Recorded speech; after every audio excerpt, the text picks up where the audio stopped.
Hello everyone. Now we are going to start with foreign trade policy schemes. Okay. जो भी schemes government ने FTP में notify करके रखी हुई है वो सारी स्कीम्स हम यहाँ पर रीड करने वाले हैं, समझने वाले हैं. ओके, एग्जांपल्स भी दूंगा मैं. सो इन टोटालिटी हमको इस वीडियो में या फिर एक दो पार्ट लगेंगे इस वीडियोस को, उसमें अपन 7 स्कीम्स पढ़ने वाली है. क्या पढ़ने वाले हैं? 7 स्कीम्स. कौन सी? Advance authorisation, DFIA, EPCG, SCIS, deemed export, EOU, EHTP, STP, BTP and RoRTEP scheme. Okay, इतनी सारी स्कीम्स हम देखने वाले हैं. Let us now begin with advance authorisation. अब एडवांस ऑथराइजेशन क्या होता है इसका ऑलरेडी डिस्कशन मैंने पहले के पार्ट्स में कर लिया था. वापस एक बार थोड़ा ब्रीफ कर रहा हूँ आपको. What is advance authorization? Advance authorization is basically licence. Okay, एक टाइप का लाइसेंस है. ये लाइसेंस आपको कब मिलता है एंड क्यों मिलता है वो सुनो. when when you will get advance authorization, when you are having export obligation. आपके पास export obligation होना चाहिए. Okay, what is the meaning of export obligation? Export obligation मतलब कि आपके पास export orders होने चाहिए in hand. Okay, जिसके लिए आप लोग को import करना पड़ रहा है inputs. Okay, मान के चलो मुझे कुछ फिनिश प्रोडक्ट बनाना है, उसके लिए मुझे इनपुट्स लगने वाला है जो मैं इंपोर्ट करना चाहता हूँ. ओके, सो गवर्नमेंट सेस अगर ऑलरेडी आपके पास एक्सपोर्ट ऑब्लिगेशन है तो हम आपको जो इनपुट्स इंपोर्ट कर रहे हैं उसके ऊपर कोई ड्यूटी चार्ज नहीं करेंगे. Only and only if you are having advance authorisation. समझा? सो एडवांस ऑथराइजेशन के लिए आपको अप्लाई करना पड़ेगा. ठीक है, वो जो प्रोसीजर है बाद में देखेंगे. सो बेसिक मीनिंग समझा? फिनिश प्रोडक्ट को एक्सपोर्ट करने के लिए जो भी इनपुट्स लगने वाले हैं वो मैं इंडिया के बाहर से फ्री में. ठीक है, फ्री में मतलब इसका मतलब ये नहीं कि कंसिडरेशन नहीं देना. फ्री में मतलब ड्यूटी बिना भरे. Okay, without payment of duty मैं इंपोर्ट कर सकता हूँ. Okay, so here to do that I should have advance authorization. I hope this discussion is clear. Okay, अभी सवाल ये उठता है कि अगर हम लोग एडवांस ऑथराइजेशन लेंगे, ओके, तो कौन सी ड्यूटीज हमें भरने की जरूरत नहीं है. Duties which are exempted.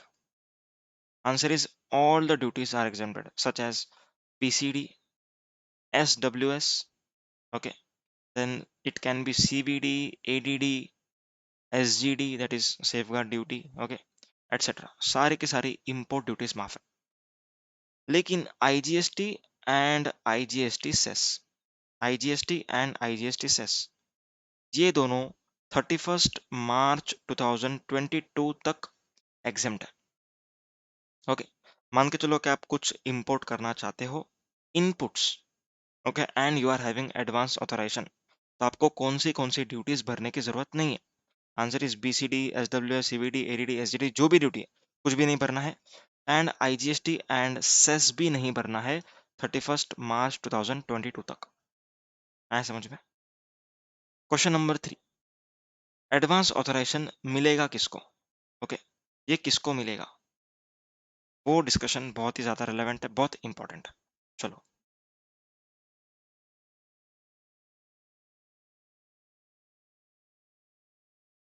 सबसे पहली बात, जो एडवांस ऑथराइजेशन है वो डायरेक्ट एक्सपोर्टर को मिल सकता है.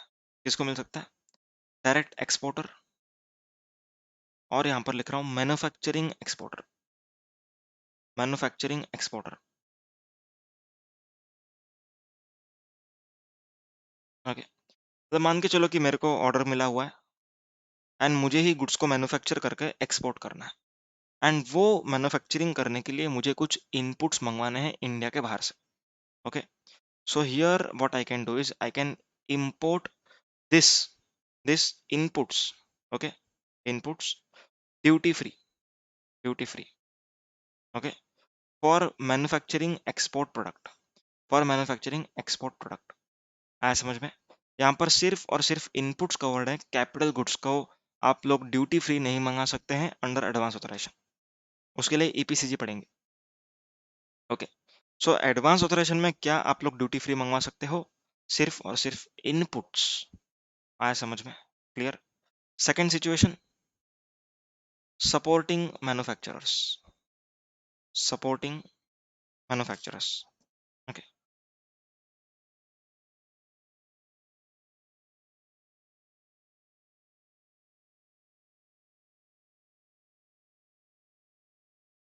सपोर्टिंग मैन्युफैक्चरर्स, अब इसका क्या मीनिंग होता है वो सुनते हैं। मान के चलो ये है मिस्टर ए, इस मिस्टर ए को मिला है एक्सपोर्ट ऑर्डर, ठीक है, इसको मिला है एक्सपोर्ट ऑर्डर। अब ये है मर्चेंट एक्सपोर्टर, ठीक है, इज मर्चेंट एक्सपोर्टर, ये खुद कुछ बनाएगा नहीं, बराबर है। ये क्या करेगा, ये बनवा के लेगा। what he will do is he will get it manufactured from some other manufacturers, okay, M1, M2 and M3, okay, supposingly these three are the tied up manufacturers, ठीक है, इसके साथ टाई अप किया हुआ है कि जो भी ऑर्डर मिस्टर ए को मिलेगा कौन बनाएगा, M1, M2 and M3, okay.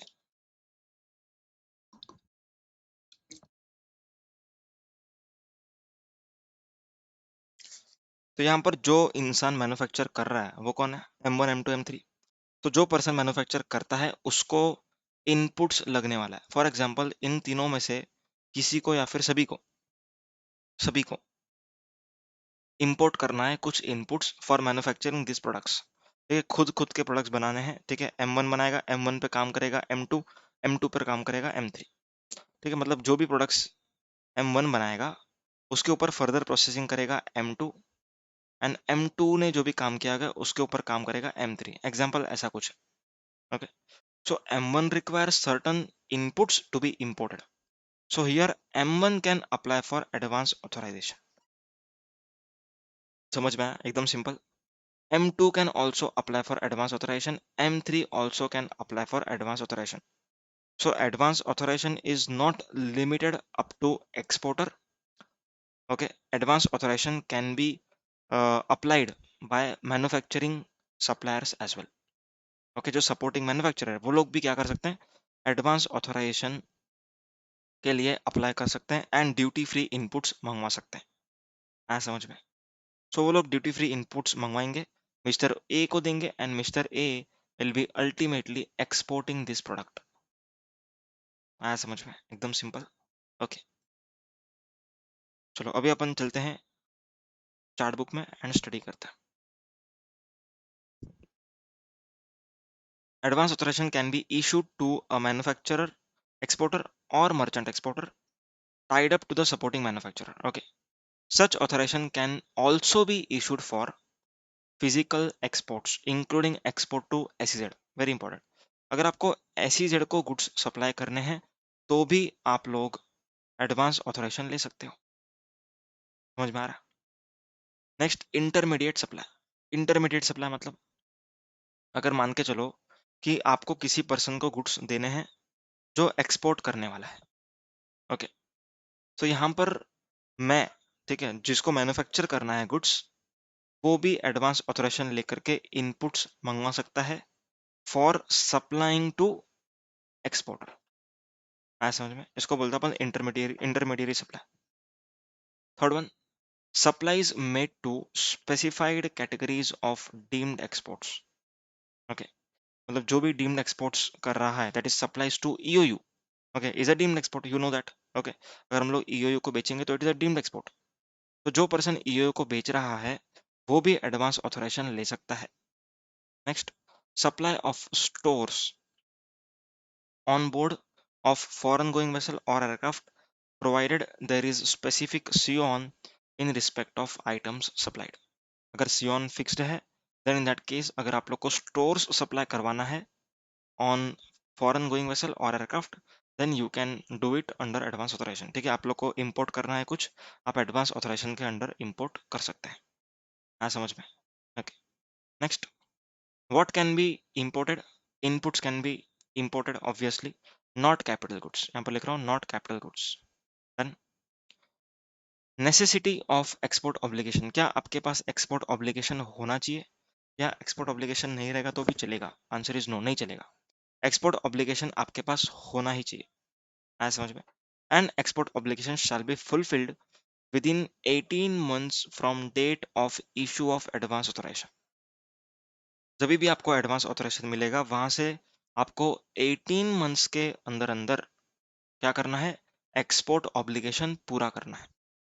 ठीक है, एडवांस ऑथराइजेशन मिला। अब आप लोग क्या करोगे, सबसे पहले इंपोर्ट करोगे, इंपोर्ट करोगे फिर मैन्युफैक्चरिंग करेंगे अपन बराबर इंडिया में, एंड देन हम एक्सपोर्ट करेंगे। ओके, तो यहाँ पर मैं लिख रहा हूँ पूरा डिटेल में, थोड़ा ध्यान दो। ओके, क्या हो रहा है देखो।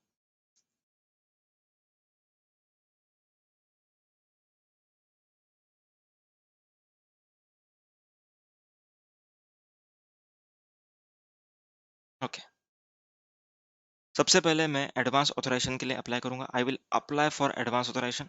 ओके, एडवांस ऑथराइजेशन मिलने के बाद मैं क्या कर सकता हूँ, इंपोर्ट कर सकता हूँ। ठीक है, क्या इंपोर्ट कर सकता हूँ, inputs, duty free, duty free, समझ में आया। फिर मैं क्या करूंगा, यहाँ पर मैन्युफैक्चरिंग करूंगा, and then I will export this goods. Okay, then I will export the finish product, export the finish product. Okay, so government says कि ये गुड्स को इंपोर्ट करने के लिए, ठीक है, इंपोर्ट करने के लिए आपके पास टाइम लिमिट है। ओके, एक टाइम लिमिट के अंदर ही आप लोग को ये गुड्स को इंपोर्ट करना होगा, है समझ में। एंड जब भी आप लोग इंपोर्ट करो, कुछ भी करो, उसके बाद आपको एक्सपोर्ट करने का भी टाइम लिमिट है। ठीक है, एक्सपोर्ट ऑब्लिगेशन को पूरा करने का भी टाइम लिमिट है। सो एक्सपोर्ट ऑब्लिगेशन को पूरा करने का time limit is 18 months from the date of issue of advance authorization. समझ में आया, 18 months from from date of issue of advance authorization. Clear है। तो सर इनपुट्स को इंपोर्ट करने का क्या टाइम लिमिट है, आइए देखते हैं।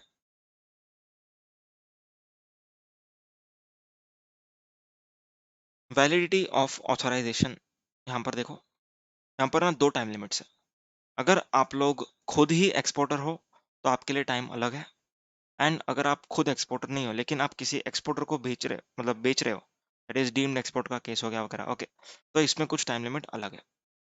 सो मान के चलो कि आप लोग नॉर्मल एक्सपोर्टर्स हो, नॉर्मल एक्सपोर्टर खुद ही इंपोर्ट करेंगे, खुद ही मैन्युफैक्चर करेंगे एंड खुद ही एक्सपोर्ट करेंगे, तो आपको एडवांस ऑथराइजेशन के डेट से 12 महीने के अंदर अंदर इनपुट्स को इंपोर्ट करना होगा, है समझ में।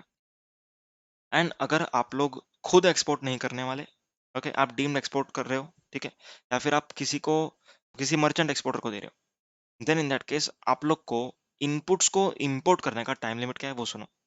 12 months from the date of issue of advance authorization और project duration whichever is more. Okay, project duration मतलब कितने टाइम में मुझे उसको देना है। Okay, that is called as our project duration.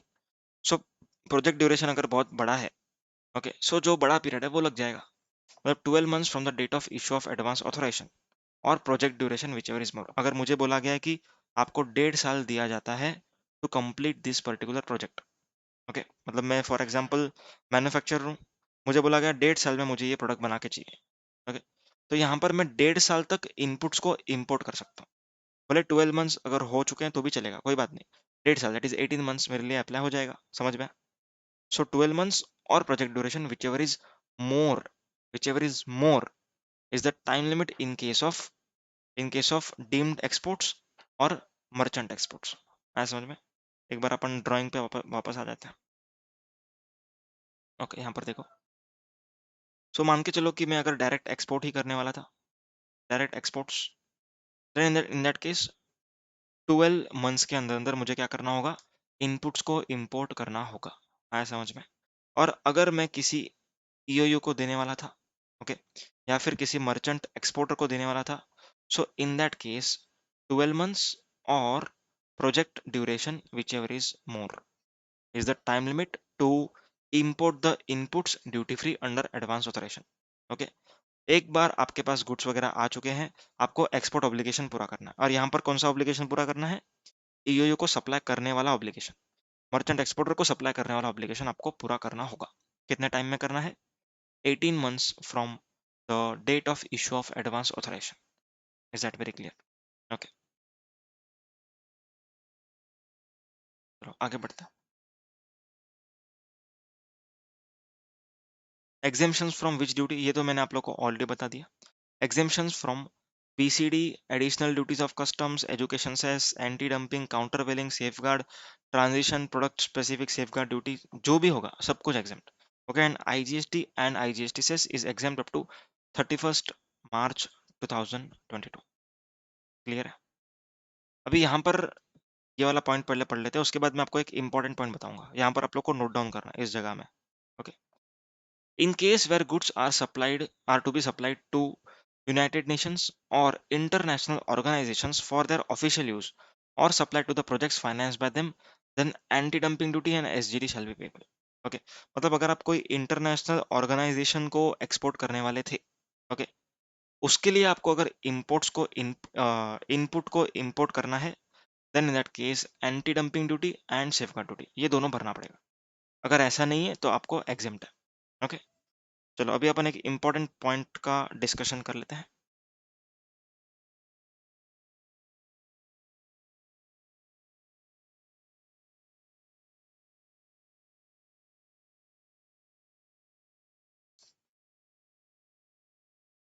Okay, मान के चलो आप हो डायरेक्ट एक्सपोर्टर और we can say manufacturing exporter. Okay, आप लोग खुद ने इंपोर्ट किया है इनपुट्स, आप लोग खुद ही मैन्युफैक्चर करके एक्सपोर्ट करेंगे, तो आप लोग को कौन सी ड्यूटीज से एग्जेम्पशन है? कहना ऐसे BCD है, ओके, SWS है, education cess, additional customs duties, okay, then ADD, SGD and other protective duties and IGST cess. बराबर है? ये दोनों कब तक एग्जेम्प्ट है? 31st March 2022। क्लियर? ये मैन्युफैक्चरिंग एक्सपोर्टर्स के लिए। लेकिन अगर आप लोग मैन्युफैक्चरिंग एक्सपोर्टर नहीं हो, आप लोग कौन हो? Deemed exporter. डीम्ड एक्सपोर्टर मतलब आप लोग को EOU को सप्लाई करना है, इसीलिए आप लोग इंपोर्ट करते हो। Okay, then in that case these all duties will be exempt. लेकिन जो IGST है ये एग्जेम्प्ट नहीं होगा। IGST would be payable. IGST would be payable. आया समझ में? Important point. अगर आप डीम्ड एक्सपोर्टर समझ रहे हो तुम लोग? मान के चलो मैं कुछ मिस्टर ए हूँ, ओके, एंड मैं किसको दे रहा हूँ? EOU को, एंड EOU एक्सपोर्ट करने वाला है। ओके, सो मैंने अगर एडवांस ऑथराइजेशन के अंडर इंपोर्ट किया है तो मुझे IGST तो पे करना ही पड़ेगा, IGST एंड सेस तो पे करना ही पड़ेगा, लेकिन बाकी सारे ड्यूटीज से मुझे एग्जेम्पशन मिलेगा। और अगर EOU ने इंपोर्ट किया होता सेम गुड्स तो उसको IGST एंड IGST सेस भी एग्जेम्प्ट था। Is that very clear? आया है समझ में? चलो आगे बढ़ते हैं। Items which can be imported duty free against advance authorization. आप लोग कौन से आइटम्स को इंपोर्ट कर सकते हो duty free? Inputs which are physically incorporated in the export product. Okay, मतलब जो भी आप लोग एक्सपोर्ट प्रोडक्ट में डालने वाले हो इनपुट्स, वो आप लोग मंगवा सकते हो। Then fuel oil catalyst which are consumed और utilised to obtain export product. Okay, export product बनाने के लिए जो भी आपको फ्यूल वगैरह लगने वाला है, ओके, फ्यूल कैटलिस्ट ऑयल वगैरह, वो सारा चीजें आप लोग इंपोर्ट कर सकते हो। Third point, mandatory spares which are required to be exported और supplied along with resultant product permitted up to 10% of CIF value of authorization। Okay, मान के चलो कि आप लोगों ने रेफ्रिजरेटर बनाया, ओके, आपको उसको एक्सपोर्ट करना। अब रेफ्रिजरेटर के साथ साथ फॉर एग्जांपल कुछ एक स्पेयर्स है, वो आपको देना ही पड़ेगा साथ में। अगर खराब हो गया तो वापस से थोड़ी ना बेचते बैठेंगे, तो मैंडेटरी स्पेयर्स आप लोग को देना ही पड़ रहा है। तो जो मैंडेटरी स्पेयर्स आप लोग दे रहे हो उसको आप इंपोर्ट कर सकते हो up to 10% of CIF value of authorization. मैं समझ में? Next, specified spices only when used for activities like crushing, grinding, sterilizing, okay, then manufacturing of oil and olearesins and not for simply cleaning, grading और repacking। okay, तो ये सारी चीजें आप लोग import कर सकते हो। However, items reserved for imports by state trading enterprises cannot be imported against advance authorization। अगर कुछ items STE के लिए रिजर्व्ड हैं तो भाई वो लोग ही कर सकते हैं इंपोर्ट, आप लोग नहीं कर सकते, चाहे एडवांस ऑथराइजेशन हो चाहे ना हो, नहीं कर सकते। ओके, अब आपने कुछ इन इंपोर्ट्स को इनपुट किया, ओके, मतलब आपने इंडिया में लेके आए, ठीक है, इनपुट्स को इंपोर्ट किया, and then you are going to export it. आप लोग क्या करोगे, इसको एक्सपोर्ट्स करोगे। Okay, you purchase the goods from outside India and then you are going to export final product आप लोग एक्सपोर्ट करोगे। ओके, अब यहाँ पर गवर्नमेंट ये बोलती है कि आपको वैल्यू एडिशन भी करना पड़ेगा। ऐसा नहीं कि आप लोग 1 लाख का गुड्स लेकर के आ गए एंड बेच दिया 80,000 में, ऐसा नहीं होगा। ठीक है, जो भी इनपुट्स आपने इंपोर्ट किए हैं, ओके, ऑब्वियसली उसमें वैल्यू एडिशन होना चाहिए। There should be obvious value addition. ऐसा नहीं कि लॉस कर दिया, ऐसा नहीं होना चाहिए। क्यों? क्योंकि आपका फॉरेक्स जो रिजर्व्स है वो फ्लक्चुएट हो जाएगा ड्यू टू दिस। तो यहाँ पर गवर्नमेंट कहती है कि आपको मिनिमम वैल्यू एडिशन 15% मेंटेन करना है। कितना? 15%। वैल्यू एडिशन कैसे निकालेंगे वो सुनो, एकदम फिफ्थ स्टैंडर्ड वाला फार्मूला। ओके, फिफ्थ स्टैंडर्ड वाला फार्मूला। आपने 100 रुपए का गुड्स लाया, ओके, इंपोर्ट किया, 150 में आपने समझो एक्सपोर्ट किया, कितना वैल्यू एडिशन हुआ? कितना वैल्यू एडिशन हुआ? कैन आई से 50%? कैसे निकालते हैं 50%? 150 माइनस 100 अपॉन 100, ओके, इंटू 100। कितना आएगा? 50 अपॉन 100 इंटू 100। तो कहना है 50% इज योर वैल्यू एडिशन। बस उसी तरीके से आप लोग को करना होगा value addition computation for this particular advance authorization. कितना होना चाहिए? 15% तो होना ही चाहिए। Minimum value addition should be 15%। 15 से अगर कम हुआ देन इन दैट केस आप लोग को पेनल्टी भरना पड़ेगा। Okay, and in that case आप लोग का जो भी बॉन्ड या फिर बैंक गारंटी आप लोग नीचे अपन पढ़ेंगे, एग्जीक्यूट करेंगे। ओके, वो जो डिपार्टमेंट है वो एग्जीक्यूट कर देगा। ओके, एंड आपसे रिकवरी कर लेगा कि जो भी ड्यूटी आपने सेव की है वो भरनी पड़ेगी आपको। ओके, चलो, अब कैसे निकालते हैं उसको? फॉर्मूला वाइज तो अपन ने देख लिया यहाँ पर। ओके, अब एकदम डिटेल में फॉर्मूला का एनालिसिस करते हैं। बेसिक मैथमेटिक्स देख लिया, फॉर्मूला का एनालिसिस करते हैं। ओके, ये 150 क्या था? कहना ऐसे ये एक्सपोर्ट का वैल्यू था। ओके, तो यहाँ पर इसको हम लोग बोलेंगे ए। ए मतलब FOB value of exports realised और FOR value of supplies received. Okay, FOB value of exports realised और FOR value of supplies received. FOR value आपको हमेशा डीम्ड एक्सपोर्ट्स के केस में लगानी है। आया समझ में? सो ए मतलब FOB value of exports minus B मतलब इंपोर्ट का price, that is nothing but CIF value of inputs. लेकिन क्या इतने से काम हो जाएगा आपका? आंसर इज नो, इतने से काम नहीं होगा। आप लोग को क्या क्या और चीजें ऐड करनी है वो ध्यान से सुनो। ओके, अभी जो 150 है, 150 is normally FOB value of exports. लेकिन लेकिन अगर मान के चलो कि आपका जो बायर है, importer which is located outside India, he is sending you some free goods to be incorporated into the export product। Okay, वो कुछ गुड्स हमें भेज रहा है फ्री ऑफ कॉस्ट इस फाइनल प्रोडक्ट में इनकॉर्पोरेट करने के लिए। ओके, एंड देन उसको हम लोग को एक्सपोर्ट करना है लगा करके। ठीक है, सो जो भी हम लोग फ्री गुड्स इनकॉर्पोरेट कर रहे हैं एक्सपोर्ट के प्रोडक्ट के अंदर, उसका नोशनल वैल्यू भी ऐड करना होगा। ठीक है, मतलब इंडिया के बाहर क्या जा रहा है? जो हमने मैन्युफैक्चर किया है प्लस जो उसने भेजा था वो भी हमने इनकॉर्पोरेट किया, तो दोनों चीजें मिल करके इंडिया के बाहर जा रही। सो उन दोनों का वैल्यूएशन अपने को लेना पड़ेगा ए के अंदर। जो हमने मैन्युफैक्चर किया उसका एफओबी वैल्यू एंड जो उसने हमें भेजा था उसका नोशनल वैल्यू। समझ में आया? ओके, अब बात करते हैं बी की। CIF value of inputs covered by authorization, मतलब जो भी इनपुट्स हमने ऑथराइजेशन के अंडर मंगवाए थे वो, plus any other imported materials used on which benefit of duty drawback is claimed or intended to be claimed। मतलब मान के चलो कि आपके पास स्टॉक में कुछ ऐसे गुड्स पड़े हुए हैं जिसके ऊपर आपने इंपोर्ट ड्यूटी पे किया हुआ है। ओके, एंड जब भी आप इसको एक्सपोर्ट करेंगे, इसको यूज करके कुछ भी फिनिश प्रोडक्ट एक्सपोर्ट करेंगे, सेक्शन 75 के अंडर आपको ड्रॉबैक मिलने वाला है। ओके, एक बार मैं व्हाइट बोर्ड पे लिखता हूँ, थोड़ा अच्छे से समझ में आएगा आपको। बहुत ही डिटेल डिस्कशन चल रहा है, थोड़ा ध्यान दो।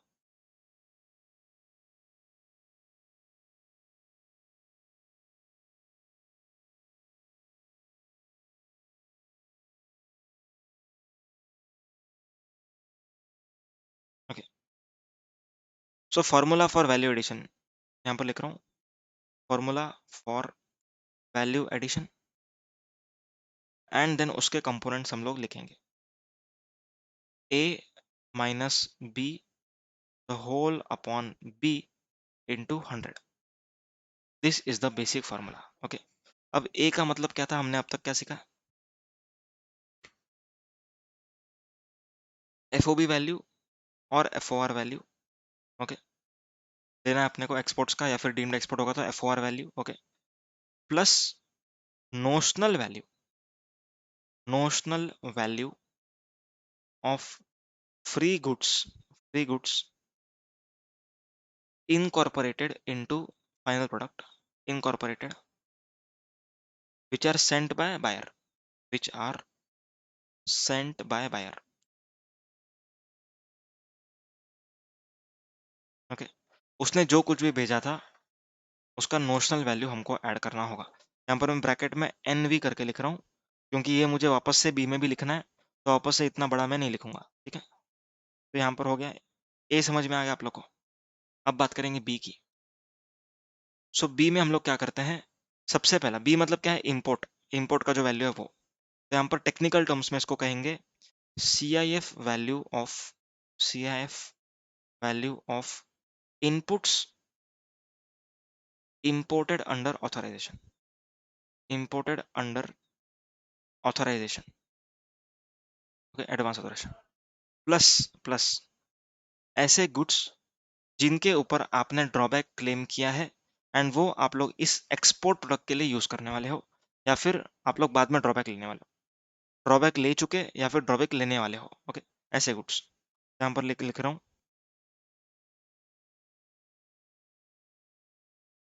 imported materials, imported materials on which drawback is claimed or drawback is to be claimed। okay, drawback is to be claimed। एक एग्जांपल लेते हैं इसका। अभी आप लोग को मालूम है कि अगर हम लोग इंपोर्ट्स करते हैं एंड देन मैन्युफैक्चरिंग में यूज करते हैं, तो सेक्शन 75 के हिसाब से आपको ड्रॉबैक दिया जाता है, यस और नो। ओके, हाँ, मान के चलो आपने कुछ इंपोर्ट्स किया था पिछले साल। ओके, इंपोर्ट्स किया था पिछले साल, इनपुट्स। ओके, उसके ऊपर आपने कस्टम ड्यूटी का पेमेंट किया था, you have paid custom duty, तभी आपके पास एडवांस ऑथोराइजेशन नहीं था। ओके, एडवांस ऑथोराइजेशन के अंडर मंगाओगे तो ड्यूटी फ्री आएगा। अगर आपने एडवांस ऑथोराइजेशन के पहले मंगाया था, ओके पहले मंगाया था, तो आपने कस्टम ड्यूटी पे करके मंगाया था, बराबर है।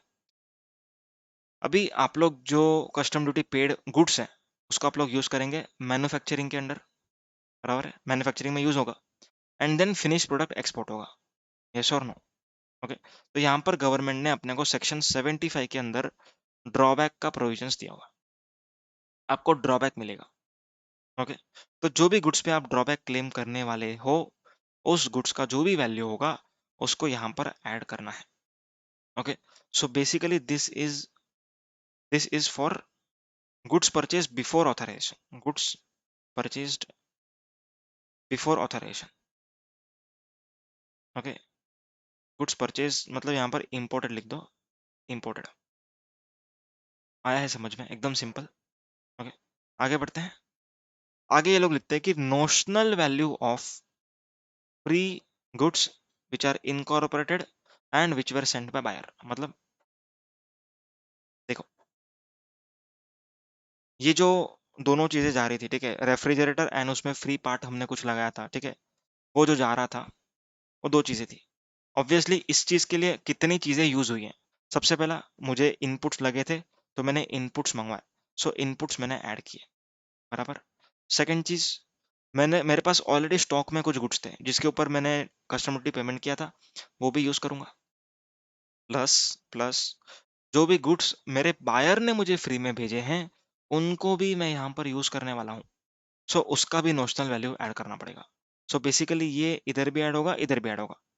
इसका मतलब ये नहीं है कि ऐड ही मत करो, ए में भी ऐड किया बी में भी ऐड किया तो मत, ऐड ही नहीं, ऐड करने का कुछ मीनिंग ही नहीं बनता, ऐसा नहीं है। Okay, there is a difference mathematically, mathematical logic है बेसिकली। ओके, आपका प्रपोर्शन थोड़ा सा कम हो जाएगा उस तरीके से। एक एग्जांपल लेता हूँ।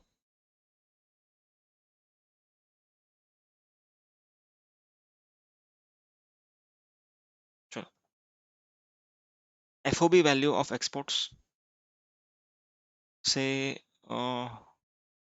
3 lakh rupees. Okay, CIF value of inputs imported. Okay, CIF value of inputs imported. Inputs imported कितना आपने इंपोर्ट किया, अज्यूमिंग 2 लाख के गुड्स आपने इंपोर्ट करे हैं। ओके, इन रुपीस CIF वैल्यू। ऑलरेडी आपके पास स्टॉक में ऐसे गुड्स थे जिनके ऊपर आप लोग ड्रॉबैक क्लेम करने वाले हो या फिर कर लिया है। ओके, से 20,000 के गुड्स थे, बराबर। अब जो गुड्स आपका बायर आपको फ्री में भेज रहा है, ओके, उसका नोशनल वैल्यू है अज्यूमिंग 30,000। ओके, ये भी रुपीज है एंड ये भी रुपीज है। Now we are required to calculate the value addition. कैसे करेंगे? कहना ऐसे A minus B upon B into 100। ये है वैल्यू एडिशन का फॉर्मूला। ओके, A मतलब FOB value of exports, so 3 lakh. लेकिन A इतना आसान है क्या? नहीं, इसमें अपने को क्या क्या ऐड करना पड़ेगा, नोशनल वैल्यू जो है वो भी ऐड करनी पड़ती है, ये सो प्लस 30,000। अब B में क्या क्या आएगा, जो भी CIF वैल्यू ऑफ इंपोर्ट्स है वो आएगा 2 लाख, प्लस जो मेरे पास स्टॉक है जिसके ऊपर मैं ड्रॉबैक क्लेम करूंगा वो है 20,000, प्लस जो नोशनल वैल्यू ऑफ इंपोर्ट्स है free of cost by my buyer जो उसने मुझे भेजा है वो भी ऐड करूंगा यहाँ पर 30,000। ओके, सो 2,50,000 ना, 220,250, so 2,50,000 is our B. So अभी कैलकुलेट कर लो कितना आएगा।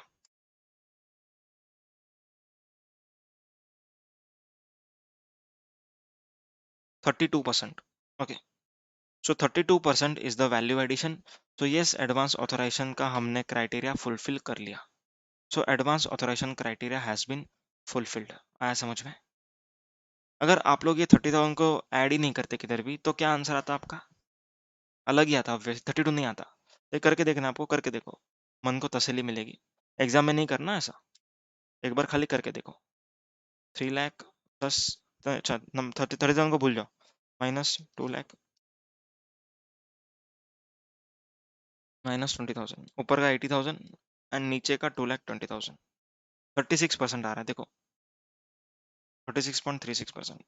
ओके, अगर आपने नोशनल वैल्यू का इफेक्ट नहीं दिया तो आंसर 36% आ रहा है, लेकिन आपको इफेक्ट देना है, so answer would be 32%। Is it very clear? चलो आगे बढ़ रहे हैं।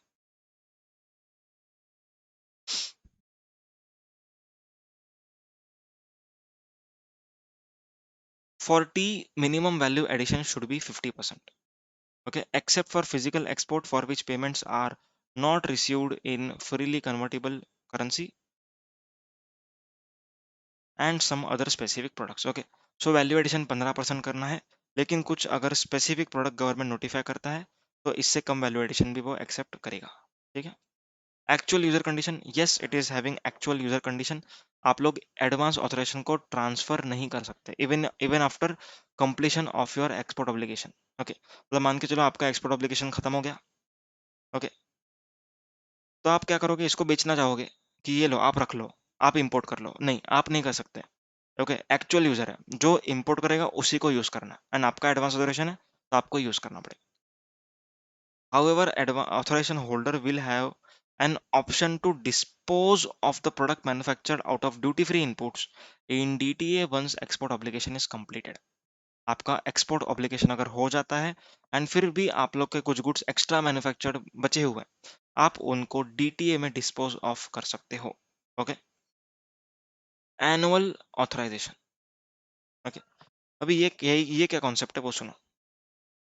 एनुअल ऑथराइजेशन मतलब क्या?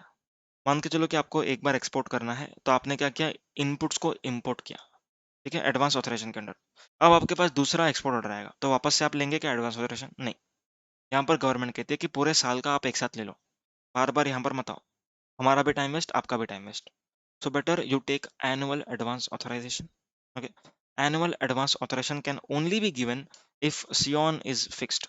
अगर आपके प्रोडक्ट पर Sion फिक्स्ड नहीं है तो आप पहले उसको फिक्स करवाओ एंड देन आप एनुअल ऑथराइजेशन लो। ओके, तो Sion फिक्स होना चाहिए आपका। Sion नहीं है तो आपको एनुअल एडवांस ऑथराइजेशन नहीं मिलेगा। एनुअल एडवांस ऑथराइजेशन लेने के लिए और एक कंडीशन है, आपके पास पास्ट एक्सपोर्ट परफॉर्मेंस होनी चाहिए।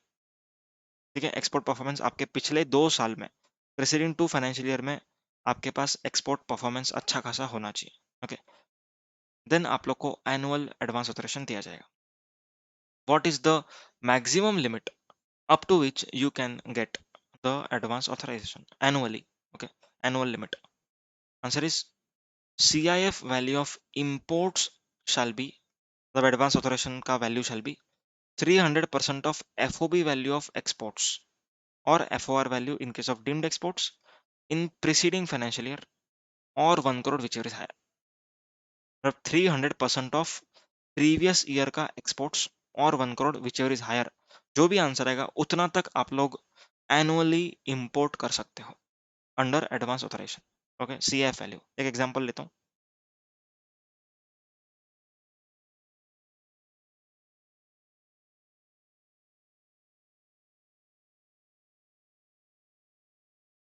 ओके,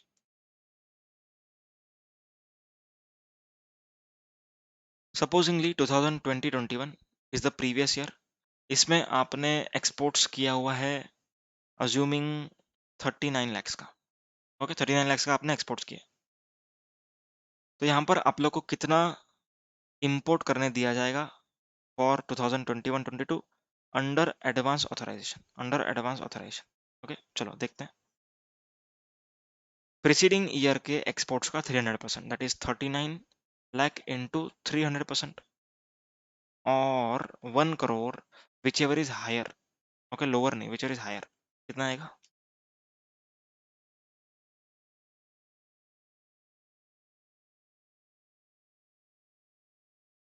1 करोड़ 17 लाख।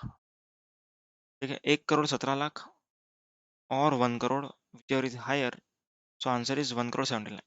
सो इतने तक, इतने CF वैल्यू के गुड्स आप लोग इंपोर्ट कर सकते हो एनुअली, 1 साल के अंदर अंदर। ओके, 1 साल का लिमिट है आपके पास, मतलब इतने का CIF वैल्यू का आप इंपोर्ट्स कर सकते हो। ओके, बार बार आप लोग को अप्लाई करना है, पूरे साल में आप लोग इतना करो, बिंदास करो। ओके, समझ में आया? इससे ज्यादा आपको करना है तो आप इसको एक्सटेंड करवा सकते हो। ओके, लिमिट को बढ़ा सकते हो। Is that clear? चलो आगे बढ़ रहे हैं अपन। Entire process of advance authorisation, if the goods are imported against authorization but export obligation is not fulfilled, duty and interest is payable. अगर आप लोगों ने एक्सपोर्ट ऑब्लिगेशन फुलफिल नहीं किया, आपको इंटरेस्ट पे करना पड़ेगा। Aforesaid provisions will also be applicable for supplies to SEZ and supplies made deemed export. Deemed export में भी यही penalty, that is duty and interest, ये दोनों लगेगा। अभी कैसे अप्लाई करना है, क्या करना है, वो ये 8 पॉइंट में दिया हुआ है।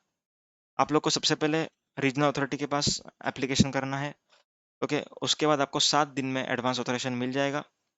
देन आप लोग को बैंक गारंटी एंड बॉन्ड, ठीक है, ये एग्जीक्यूट करना पड़ेगा। ओके, एंड देन आप लोग इंपोर्ट कर सकते हो 12 महीने के अंदर। फिर आप लोगों को एक्सपोर्ट ऑब्लिगेशन पूरा करना है।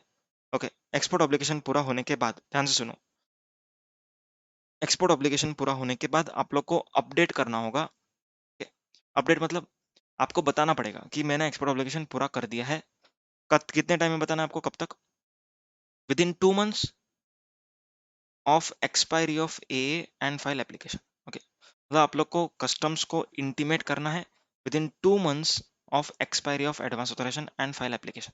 ओके, आपका एक्सपोर्ट ऑब्लिगेशन पूरा हो गया, देन आप लोग कस्टम्स डिपार्टमेंट को भी इंटीमेट करना पड़ेगा। Okay, then DGFT issues export obligation discharge certificate.